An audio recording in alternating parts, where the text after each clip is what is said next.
Male female दोनों का हिजामा किया जाता है और अल्हम्दुलिल्लाह एट द एंड बहुत जल्दी उसके अच्छे रिजल्ट्स मिल जाते हैं। सेल्फ मेडिकेशन जो है वो हमारे मुल्क में बहुत ज़्यादा पाई जाती है, उसकी वजह से बहुत ज़्यादा कॉम्प्लिकेशंस आ जाती हैं। हिजामा जो है वो बहुत हेल्प करता है पीसीओज में। ये सबसे अच्छा इफ़ेक्टिव, सेफ और सस्ता इलाज है। अस्सलाम वालेकुम नाज़रीन, मेरा नाम इकरा तबस्सुम है और आप देख रहे हैं PSPKG स्पेशल पॉडकास्ट। नाज़रीन, जैसा कि हम जानते हैं दिन ब दिन बहुत सारी बीमारियां बढ़ती चली जा रही हैं, वो ख़वातीन में हों या बच्चों में अर्ली एज में हों। ख़वातीन में हार्मोनल इश्यूज़ बहुत ज़्यादा हैं और बच्चों में जो है वो डायबिटीज़ और इस तरह की मज़ीद ख़तरनाक बीमारियां बहुत पाई जा रही हैं। इसी को जो आज हम देखेंगे, इसको कैसे ट्रीट किया जा सकता है। और बहुत सारे लोग घरों में ऐसी ऐसी दवाइयाँ तैयार करते हैं, क्लिप्स देखते हैं, यूट्यूब से देखते हैं, क्या वो सेफ़ होती हैं, क्या उनको हम यूज़ कर सकते हैं इन डेली रूटीन। तो आज जो है इस सब चीज़ों के ऊपर जो हम रोशनी डालेंगे। मेरे साथ मौजूद हैं डॉक्टर फ़ायज़ा ज़रीन, जो कि होम्योपैथिक डॉक्टर भी हैं, इसी के साथ साथ हिजामा थेरापिस्ट हैं और जो रिलीजियसली रिसर्च मेडिसन रिसर्च है वो भी उन्होंने की हुई है। इसी के साथ साथ holistic and alternative medicine therapist भी हैं, एक्सपर्ट हैं। इनसे आज जो है सारी इन चीज़ों के बारे में हम सवाल जवाबात जो है वो जानेंगे। अस्सलाम वालेकुम। वालेकुम अस्सलाम। Thank you so much ma'am for coming. आपका बहुत शुक्रिया। मैम, जैसे कि मैंने कहा कि बहुत सारी बीमारियां ख़वातीन में बहुत तेज़ी से फैल रही हैं, हार्मोनल स्पेशली। इसी के साथ साथ बच्चों में बहुत ख़तरनाक बीमारियां फैल रही हैं अर्ली एज में। तो इसकी क्या वजूहात हैं? हमारे फूड, हमारे रोज़मर्रा के जो है केमिकल एक्सपोजर है, एनवायरमेंटल पोल्यूशन है, ये सब रीज़न्स हैं। और दूसरी बात ये कि सेल्फ मेडिकेशन जो है वो हमारे मुल्क में बहुत ज़्यादा पाई जाती है, उसकी वजह से बहुत ज़्यादा कॉम्प्लिकेशंस आ जाती हैं। सेल्फ मेडिकेशन, उसके बाद खाने पीने में फूड में जो है सिलेक्शन वो बहुत बुरी है। कुकिंग मेथड्स हैं वो बहुत चेंज हो गए हैं, जिसकी वजह से बीमारियां बढ़ भी रही हैं और बीमारियों में कॉम्प्लिकेशन भी आ रही है। ऐसे ही है। तो ये तो हार्मोनल की एक वजह होगी ना कि ये सारी चीज़ें बच्चों में बहुत जल्दी बीमारियां फैल रही हैं। डायबिटीज़ बच्चों में बहुत ज़्यादा केसेस ऐसे देखने को मिल रहे हैं। डायबिटीज़ है, इसके अलावा हेपेटाइटिस है और भी ऐसी बहुत सारी बीमारियां हैं। तो वो क्यों बच्चों में इस तरह क्यों है? बच्चों में डायबिटीज़ बहुत ख़तरनाक हद तक इंक्रीज़ हो रही है। टाइप 1 डायबिटीज़, जिसमें उनको लाइफ टाइम के लिए इंसुलिन डिपेंडेंट रहना पड़ता है। असल में जो एक तो जब ड्यूरिंग प्रेगनेंसी ख़वातीन का जो है वो लाइफस्टाइल और उनका फूड प्रॉपर नहीं होता, उसके बाद बच्चों को शुरू से जो है वो उस तरह के लाइफ और उस तरह के लाइफस्टाइल नहीं दिया जाता। ईटिंग हैबिट्स उनकी इस तरह से डेवलप की जाती हैं जो गैस्ट्रिक इश्यूज बहुत ज़्यादा बना देती हैं। गैस्ट्रिक इशू की वजह से लिवर फंक्शन इफेक्ट होता है, डायबिटीज़ का भी प्रॉब्लम जो है वो बढ़ रहा है बहुत तेज़ी से। इसके अलावा और भी बहुत से बच्चों में जॉइंट्स पेन और स्किन की डिजीजेस जो हैं वो भी बहुत तेज़ी से बढ़ रही हैं। एग्जैक्टली। जैसे कि मैं आप 3 मेडिसिन में बहुत एक्सपर्ट है, हिजामा है, होम्योपैथिक है, इसके अलावा अल्टरनेटिव मेडिसिन है। तो इन तीनों का अगर कंपैरिजन किया जाए तो which is the best medicine for hormonal disease and the children जो कि ज़्यादातर बच्चे फेस करते हैं डिजीज़? जितने भी ये तरीका हैं, ये ऑल्टरनेटिव मेथड्स जो हैं, ये होलिस्टिक वे ऑफ ट्रीटमेंट है। ठीक है। होलिस्टिक ट्रीटमेंट जो है उसका मतलब है कि हम ऑन द होल पूरे एक बॉडी को ट्रीट नहीं करते, सिम्टोमेटिकली किसी एक डिजीज़ को ट्रीट नहीं करते, हम एक पर्सन को ट्रीट करते हैं। उसमें उसका साइकोलॉजिकल इशू आते हैं, उसका लाइफस्टाइल आता है, उसकी डिजीज़ आती है। तो हम अंडरलाइन काज तक पहुंच के जो बीमारी की जड़ है उसको फाइंड आउट करके फिर हम उसको रिजॉल्व करते हैं, उसको रिजॉल्व करने में पेशेंट की हेल्प करते हैं। तो इस तरह जो है वो जब हम बीमारी की जड़ को ट्रीटमेंट करते हैं, जो बीमारी की वजह होती है उसको ट्रीटमेंट दिया जाता है, तो लाइफ टाइम के लिए जो प्रॉब्लम बार बार पेशेंट को तंग नहीं करता। ठीक है। तो नबी पाक सल्लल्लाहु अलैहि वसल्लम ने फरमाया है कि जितने भी तरीका इलाज हैं उनमें बेहतरीन हिजामा है। तो मैंने अभी तक जितने भी मेरे पेशेंट्स हैं उनमें हिजामा के बहुत अच्छे रिजल्ट्स देखे हैं, 100% से भी ज़्यादा। ठीक है। और कोई साइड इफ़ेक्ट नहीं है। और लाइफ टाइम के लिए बहुत से प्रॉब्लम्स ऐसे हैं कि जो 100% क्योर हो गए हुए हैं। बहुत से पेशेंट्स ऐसे हैं जो मेडिसिन डिपेंडेंट थे, पूरी ज़िंदगी से वो स्टीरॉयड ले रहे थे, मेडिसिन पे डिपेंडेंट थे, अब वो बगैर किसी हिजामा करने के बाद वो बगैर किसी दवाई के वो आराम से अपनी नॉर्मल ज़िंदगी गुजार रहे हैं। ठीक है। आपने जैसे कि बात की मेडिसिन की, मेडिसिन छोड़ के वो हिजामा की तरफ आते हैं। डॉक्टर आते हैं आपके पास जो एलोपैथिक डॉक्टर हैं वो आते हैं आपके पास हिजामे के लिए? बिल्कुल, बहुत से डॉक्टर हैं ऐसे, एक उनकी लिस्ट है कि जब उनको पता चलता है, सबसे पहले तो ये हमारे नबी सल्लल्लाहु अलैहि वसल्लम की सुन्नत है। और दूसरी बात जो सुन्नत है उसमें तो बहुत बेहतरीन खैरुल बशर की जो सुन्नत है बिल्कुल। उसमें खैर है। तो डॉक्टर्स जो हैं वो सुन्नत को अडॉप्ट करने के लिए ट्रीटमेंट कराते हैं। और अपनी जर्नल, जैसे एक डॉक्टर की लाइफ होती है, बहुत हेक्टिक रूटीन होती है, तो हिजामा के बाद बॉडी जब डिटॉक्स होती है, एनर्जी लेवल बढ़ जाता है, तो वो अपनी ड्यूटीज़ जो अच्छे तरीके से परफॉर्म करते हैं। ठीक है। तो सर्जन्स हैं वो अपने जिस दिन उनका सर्जरी डे होता है उस दिन हिजामा करवा के जाते हैं। बहुत अच्छा है, उनकी डे गुजरता है और थकावट भी नहीं होती। और बाकी डॉक्टर्स जो हैं बहुत से हैं जो ये समझते हैं कि ये एक सेफ और इफेक्टिव तरीका और लेकिन अक्सर डॉक्टर, मैंने जैसे सुना है काफ़ी लोगों से इंटरव्यूज़ में भी सुना है कि लोग कहते हैं कि हिजामा जो साइंटिफिकली अप्रूव नहीं है। हमारे लिए बस यही बात काफ़ी है कि ये हमारे नबी सल्लल्लाहु अलैहि वसल्लम की सुन्नत है जो उन्होंने अपनी पूरी ज़िंदगी में अडॉप्ट की है। ठीक है।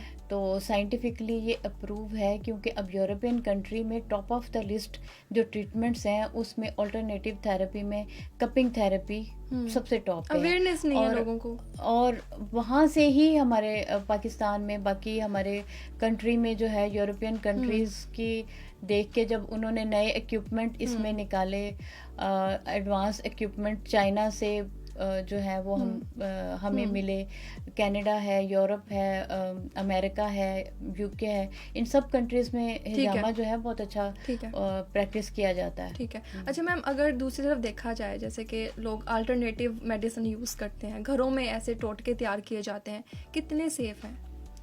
हमारे लिए एक ये बहुत बड़ा चैलेंज है कि हमारे पास जितने भी पेशेंट्स आते हैं वो पहले से यूट्यूब क्वालिफाइड डॉक्टर्स होते हैं, तो उनको फिर हमें डील करना पड़ता है। और बहुत से ऐसे टोटके होते हैं, ये बात मैं इस बात से अगेंस्ट नहीं हूँ। सोशल मीडिया जो है, यूट्यूब जो है, बहुत सी बातों में अवेयरनेस और नॉलेज लोगों को मिलती है। जैसे पहले हमें बुक्स देखनी पड़ती थी, लाइब्रेरीज़ का विज़िट करना पड़ता था, अब ये आपकी अप्रोच में हर चीज़ है, आप बेसिक नॉलेज हासिल कर सकते हैं। लेकिन बहरहाल जो एक क्वालिफाइड बंदा होता है अपनी फील्ड में, जो एक्सपर्ट होता है, उसको कंसल्ट करना ज़रूरी है। डिजीज़ के जो लेवल्स हैं वो डिफरेंट होते हैं ना, उस हिसाब से आपको मेजरमेंट भी अपनी फॉलो करनी होती है। बिल्कुल, हर कोई जो है वो सिम्टोमेटिकली अपना ट्रीटमेंट कर सकता है, लेकिन अंडरलाइंग काज जो है उसको जब तक ना रिकवर किया जाए, diagnosis, proper case taking, diagnosis जो है वो एक प्रोफेशनल डॉक्टर ही कर सकता है। तो अगर किसी को यूट्यूब के कोई रेसिपी पसंद आ जाती है या कोई फार्मूला वो अडॉप्ट करना चाहता है, तो बहरहाल उसको भी जो है वो किसी को कंसल्ट किए बगैर, अगर हर्बल है तो हर्बलिस्ट को कंसल्ट किए बगैर ना यूज़ करें, क्योंकि बहुत से केसेस इसमें बिगड़ जाते हैं। यही चीज़ अक्सर लोग ये कहते हैं ना कि जैसे कि इस तरह की मेडिसिन कोई ख़तरनाक नहीं होती, इसका कोई रिएक्शन नहीं होता, आप यूज़ कर सकते हो, अगर फ़ायदा ना हो तो रिएक्शन भी नहीं आता। तो ये बात कितनी सच है? नहीं, रिएक्शन हर्ब्स भी जो हैं वो 100% सेफ नहीं होती। कुछ लोगों को हम रेकमेंड नहीं करते, कुछ हर्ब्स हैं वो किसी पेशेंट को सूट नहीं करती, कुछ डाइजेस्टिव सिस्टम को मोस्टली जो है वो इफ़ेक्ट करती हैं। कोई हाइपरटेंशन का है, डायबिटीज़ का पेशेंट है, कोई लीवर का है, उसको, क्योंकि जो हर्बल मेडिसिन होती है ना वो गर्म और सर्द मिजाज के अकॉर्डिंगली उनको एडवाइस किया जाता है। तो मोस्ट इम्पोर्टेंट थिंग कि उसमें मेजरमेंट लेवल नहीं हमें पता होते हैं ना, जितनी मर्जी क्वांटिटी हम यूज़ कर लेते हैं। उसमें मेजरमेंट का भी होता है कि कौन सी चीज़ जो है कितनी उसमें किया जाए। जैसे अब आजकल हार्मोन्स के लिए सीड साइकिलिंग बहुत फेमस है, तो हर कोई जो है वो सीड्स बाय करके उसकी सीड साइकिलिंग करता है, लेकिन उसमें भी डिपेंड करता है कि कौन से पेशेंट को कौन सा सीड किस रेशो से देना है, और उसके जो फुल मंथ का साइकिल है उसमें किन डेज में कौन सा सीड देना है। तो ये एग्जैक्टली जो है पेशेंट की रिक्वायरमेंट के मुताबिक, जिसकी स्टडी है, जो प्रोफेशनल डॉक्टर है, उसी से मशवरा करके इस्तेमाल करें तो ज़्यादा बेहतर है। बहुत इंपॉर्टेंट बात है ये, जैसे कि आपने अभी हार्मोन्स की बात की। हार्मोन्स में हार्मोन जो इश्यूज ज़्यादा ख़वातीन में पाए जाते हैं, तो उसके लिए हिजामा या फिर होम्योपैथिक, एलोपैथिक, किसको आप प्रेफर करते हैं?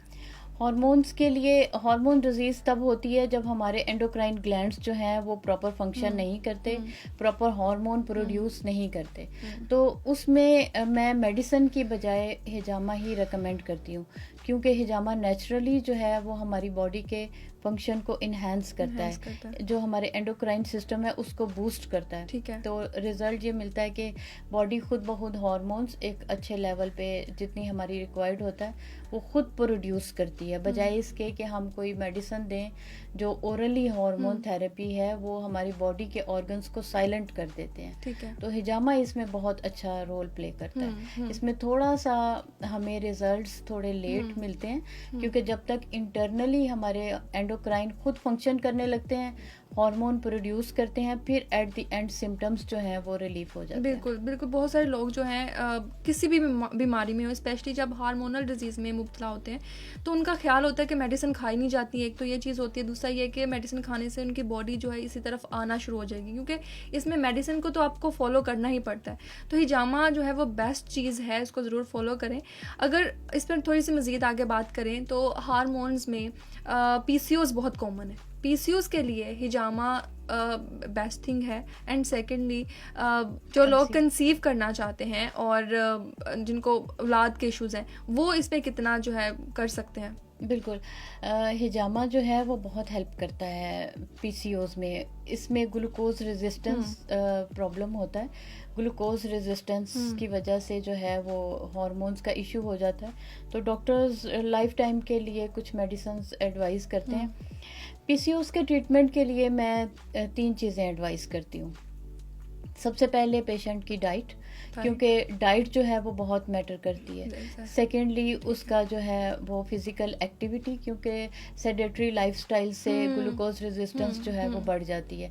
तीसरा हिजामा, क्योंकि हिजामा नेचुरली जो है वो एंडोक्राइन सिस्टम को ट्रिगर करता है और ओवेरियन फंक्शन को इम्प्रूव करता है। एट द एंड जो है वो पेशेंट लाइफ टाइम के लिए इस प्रॉब्लम से उसको निजात मिल जाती है।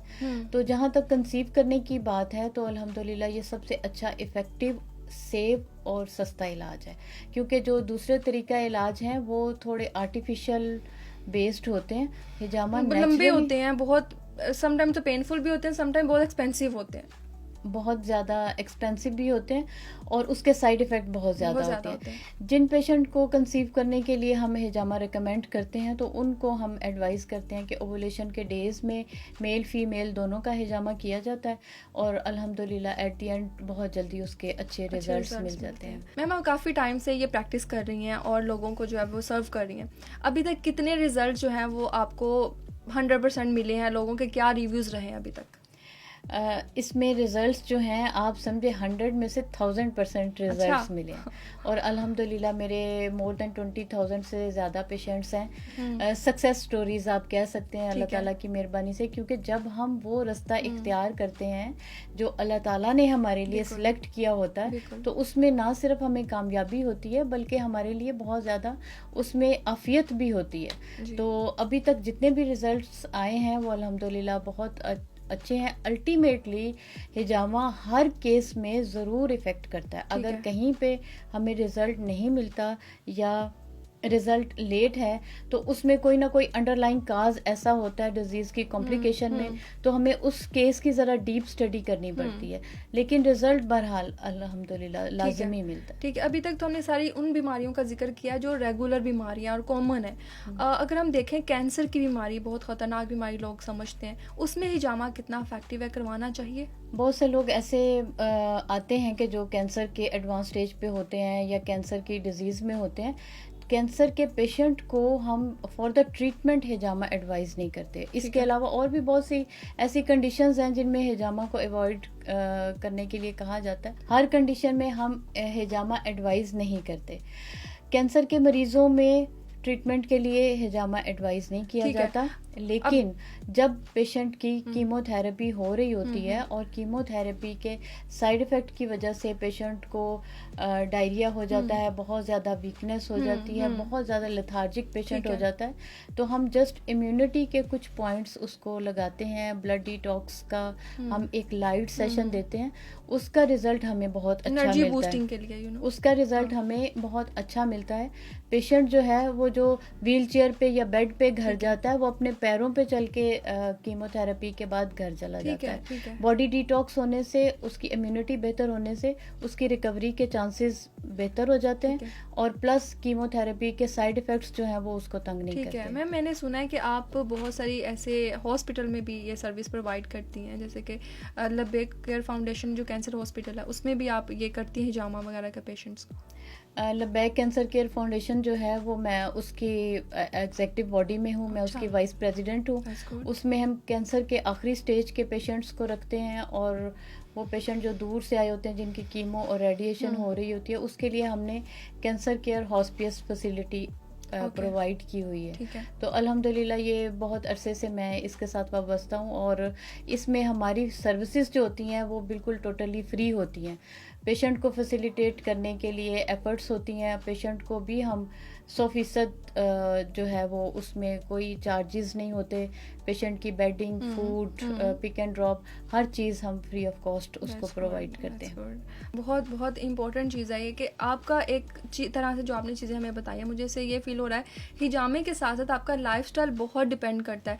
अगर कुछ लोग ये भी कहते हैं कि हिजामा करवाएं लेकिन उससे हमें कोई रिजल्ट्स नहीं मिले, तो उस पर भी डिपेंड करता है कि आपकी लाइफस्टाइल क्या है, आपकी डाइट क्या है, इसको ज़रूर जो आपने साथ साथ लेकर चलना है। Thank you so much doctor Faiza Zari, आपने हमें इतनी अच्छी इन्फॉर्मेशन दी है, स्पेशली उन लोगों के लिए जो हार्मोन से जो है फाइट कर रहे हैं, उनको ये चीज़ ज़रूर फॉलो करनी चाहिए, और डॉक्टर फ़ायज़ा ज़री को भी ज़रूर जो है वो विज़िट करना चाहिए, ताकि आप हिजामा के सेशन ले सकें और अपनी जो जितनी भी बीमारियां हैं उनसे निजात पा सकें।